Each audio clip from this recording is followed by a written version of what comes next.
Assalamualaikum warahmatullahi wabarakatuh. Perkenalkan, nama saya Yulia Fitri, NIM 19042206. Saya dari Departemen Ilmu Administrasi Negara Universitas Negeri Padang.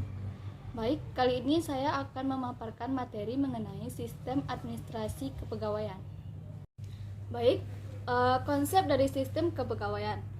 Kepegawaian adalah segala hal yang berkaitan dengan pegawai yang bekerja pada suatu organisasi. Sistem kepegawaian adalah sebuah sistem yang terdiri atas beberapa anak sistem yang saling berkaitan, yaitu perencanaan pegawai, penerimaan pegawai, seleksi, pengangkatan, penempatan, pengajian, pengembangan pengajian, pembinaan karir, dan pemberhentian pegawai. Secara garis besar, sistem kepegawaian dapat dikelompokkan ke dalam 3 jenis, yaitu separate personal system, unified personal system, dan integrated personal system. Yang pertama yaitu separate personal system. Pada sistem ini, pemerintah daerah mempunyai kewenangan sesungguhnya untuk melakukan pembinaan pegawai yang berada di wilayah kerjanya, mulai dari menerima, menyeleksi, mengangkat, mengembangkan, menempatkan, memindahkan, mempromosikan, dan memberhentikan pegawai tersebut. Pegawai tidak dapat dipindahkan atau ditransfer ke daerah lainnya. Jadi, pemerintah pusat hanya berwenang untuk mengatur pegawai-pegawai yang berada di lingkungannya saja. Adapun keuntungan dari sistem ini, yang pertama yaitu adanya loyalitas dan kinerja yang efektif. Yang kedua, adanya prioritas bagi penduduk setempat menjadi pegawai dan adanya keterikatan moral. Yang ketiga, adanya kontrol yang kuat di pemerintahan daerah. Yang ketiga yaitu relatif lebih ekonomis karena kompetisi gaji bersifat lokal. Kemudian, adapun kerugian dari sistem ini yaitu sulit bagi pemerintahan daerah kecil untuk merekrut profesional, kemudian hanya fleksibel untuk kota-kota besar saja. Yang kedua yaitu unified personal system.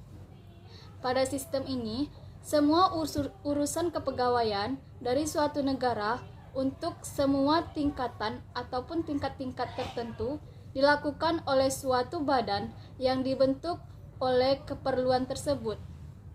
Dalam hal ini, kewenangan sepenuhnya untuk melakukan pembinaan pegawai yang berada di wilayah karirnya, mulai dari menerima, menyeleksi, mengangkat, mengembangkan, menempatkan, memindahkan, mempromosikan, dan memberhentikan pegawai dilakukan oleh suatu badan. Adapun keuntungan dari sistem ini, yang pertama yaitu adanya komisi mengatur pegawai secara nasional. Kemudian, membantu Pemda kecil untuk memperoleh pegawai yang profesional. Yang ketiga, mengurangi kemungkinan favoritisme dan nepotisme. Yang keempat, mutasi tanpa merusak karir. Yang kelima, adanya perlindungan dari perlakuan sewenang-wenang. Yang keenam, adanya training sebelum dan sesudah menjadi pegawai. Yang ketujuh, pengawasan pusat tidak mengurangi kewenangan pemerintahan daerah. Adapun kelemahan dari sistem ini, yang pertama yaitu perbedaan persepsi antara pegawai pemerintahan daerah dan komisi. Yang kedua, kesulitan untuk mengembangkan prosedur kepegawaian, standar kerja, sistem penggajian, dan aturan-aturan kedisiplinan. Yang ketiga, kemudian friksi antar pegawai. Sulitnya merekrut profesional karena keterbatasan karir. Selanjutnya yaitu terbatasnya dana training. Yang terakhir yaitu campur tangan politik terhadap komisi kepegawaian. Yang ketiga yaitu integrated personal system. Semua pegawai baik pusat maupun daerah diatur oleh pemerintahan pusat, di mana semua pegawai tersebut milik pusat. Indonesia lebih mendekati integrated, tetapi ada suatu badan cocok untuk dekonsentrasi.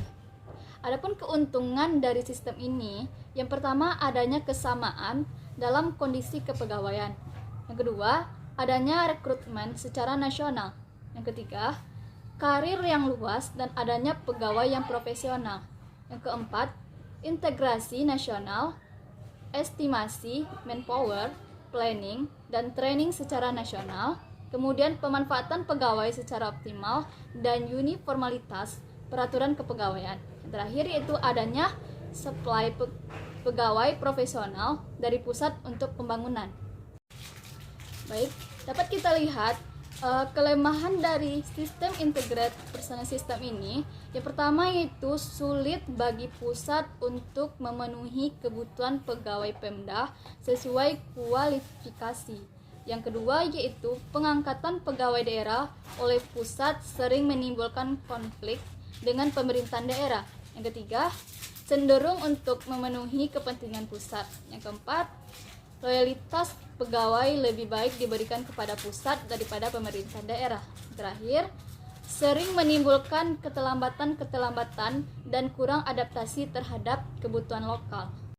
Baik, kemudian kita masuk pada perbandingan sistem kepegawaian. Perbandingan berasal dari kata banding yang berarti yaitu imbangan, persamaan, taraf. Perbandingan yaitu perbedaan atau selisih, kesamaan, persamaan, ibarat, pedoman, atau pertimbangan menurut Kamus Besar Bahasa Indonesia. Faktor-faktor yang akan diperbandingkan dalam sistem kepegawaian yaitu yang pertama, pengembangan sumber daya manusia atau development. Development lebih banyak muncul pada aktivitas manajemen sumber daya manusia yaitu rekrutmen, pendidikan dan pelatihan, perencanaan, dan pengembangan karir, kemudian penilaian kinerja. Yang kedua mengenai hak dan kewajiban, mensangkup pada penggajian. Gaji adalah imbalan finansial yang dibayarkan kepada karyawan secara teratur seperti tahunan, catur bulan, bulanan, atau mingguan. Oleh karena itu, gaji menyandang fungsi sebagai daya tarik untuk memperoleh tenaga-tenaga yang cakap dan produksi. Sarana motivasi untuk meningkatkan kinerja karyawan dan juga alat untuk memelihara agar karyawan tetap betah bekerja dalam suatu organisasi. Penggajian yang sering dijadikan perbandingan biasanya besaran atau jumlah gaji yang diterima oleh karyawan atau pegawai. Kemudian yaitu kesejahteraan. Kesejahteraan adalah pelayanan sosial yang disediakan oleh organisasi bagi karyawan dan keluarganya, karena karyawan merupakan unsur yang sangat penting yang berperan aktif dalam suatu kegiatan organisasi.